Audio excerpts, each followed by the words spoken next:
Assalamualaikum warahmatullahi wabarakatuh. Kepada saudara-saudaraku yang sama-sama mengharapkan rahmat, ampunan serta ridho dari Allah Subhanahu wa taala, insya Allah pada video kali ini kami akan menyampaikan terjemahan dari juz 30, yaitu surat An-Najiat, yang artinya malaikat-malaikat yang mencabut. Surat ke-79 dari Al-Quran yang terdiri dari 46 ayat, yang artinya sebagai berikut. Aku berlindung kepada Allah dari godaan setan yang terkutuk dengan menyebut nama Allah yang Maha Pengasih lagi Maha Penyayang. Demi malaikat-malaikat yang mencabut nyawa dengan keras dan malaikat-malaikat yang mencabut nyawa dengan lemah lembut, dan malaikat-malaikat yang turun dari langit dengan cepat, dan malaikat-malaikat yang mendahului dengan kencang, dan malaikat-malaikat yang mengatur urusan dunia. Sesungguhnya kamu akan dibangkitkan pada hari ketika tiupan pertama mengoncangkan alam. Tiupan pertama itu diiringi oleh tiupan kedua. Hati manusia pada waktu itu sangat takut, pandangannya tertundung. Orang-orang kafir berkata, apakah sesungguhnya kami benar-benar dikembalikan kepada kehidupan yang semula?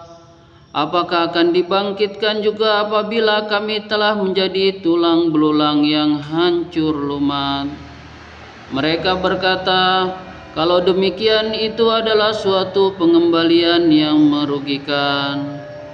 Sesungguhnya pengembalian itu hanyalah dengan satu kali tiupan saja, maka dengan serta-merta mereka hidup kembali di permukaan bumi.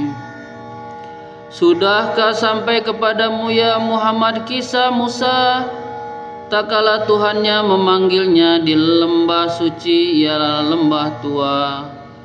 Pergilah kamu kepada Fir'aun, sesungguhnya dia telah melampaui batas.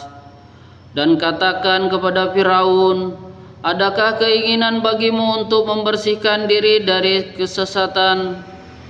Dan kamu akan kupimpin ke jalan Tuhanmu agar supaya kamu takut kepadanya. Lalu Musa memperlihatkan kepadanya mukjizat yang besar, tetapi Fir'aun mendustakan dan mendurhakai. Kemudian dia berpaling seraya berusaha menantang Musa. Maka dia mengumpulkan pembesar-pembesarnya lalu berseru memanggil kaumnya. Seraya berkata, akulah Tuhanmu yang paling tinggi. Maka Allah mengajabnya dengan ajab di akhirat dan ajab di dunia. Sesungguhnya pada yang demikian itu terdapat pelajaran bagi orang yang takut kepada Tuhannya. Apakah kamu yang lebih sulit penciptaannya ataukah langit, Allah yang telah membangunnya? Dia meninggikan bangunannya lalu menyempurnakannya. Dan dia menjadikan malamnya gelap gulita dan menjadikan siangnya terang benderang. Dan bumi sesudah itu dihamparkannya. Ia memancarkan daripadanya mata air dan menumbuhkan tumbuh-tumbuhannya. Dan gunung-gunung dipancangkannya dengan teguh. Semua itu untuk kesenanganmu dan untuk binatang-binatang ternakmu.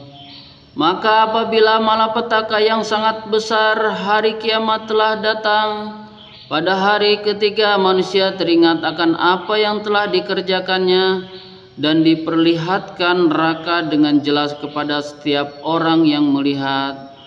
Adapun orang yang melampaui batas dan lebih mengutamakan kehidupan dunia, maka sesungguhnya nerakalah tempat tinggalnya. Dan adapun orang-orang yang takut kepada kebesaran Tuhannya dan menahan diri dari keinginan hawa nafsunya, maka sesungguhnya surgalah tempat tinggalnya. maka sesungguhnya sorgalah tempat tinggalnya. Orang-orang kafir bertanya kepadamu Muhammad tentang hari berbangkit. Kapankah terjadinya? Siapakah kamu? Maka dapat menyebutkan waktunya. Kepada Tuhan mula dikembalikan kesudahannya, ketentuan waktunya. Kamu hanyalah memberi peringatan bagi siapa yang takut kepadanya, yaitu hari berbangkit. Pada hari mereka melihat hari berbangkit itu, mereka merasa seakan-akan tinggal di dunia ini melainkan sebentar saja, yaitu di waktu sore atau pagi hari. Maha benar Allah dengan segala firman-Nya. Tuan-tuan yang sama-sama mengharapkan rahmat Allah Subhanahu wa taala, demikianlah mahpun ayat terjemahan dari surat An-Najiat. Semoga kita mudah memahami dan bisa meresapinya. La ilaha illallah Muhammad Rasulullah, Allahu Akbar. Kepada saudara-saudaraku, untuk mendukung konten ini jangan lupa memberikan subscribe-nya, like, komen, dan silakan di-share. Semoga konten ini bermanfaat, dapat berkembang dan berkelanjutan. Atas segala perhatian dan dukungannya kami ucapkan terima kasih banyak. Kami akhiri, wabillahi taufiq wal hidayah. Wassalamualaikum warahmatullahi wabarakatuh.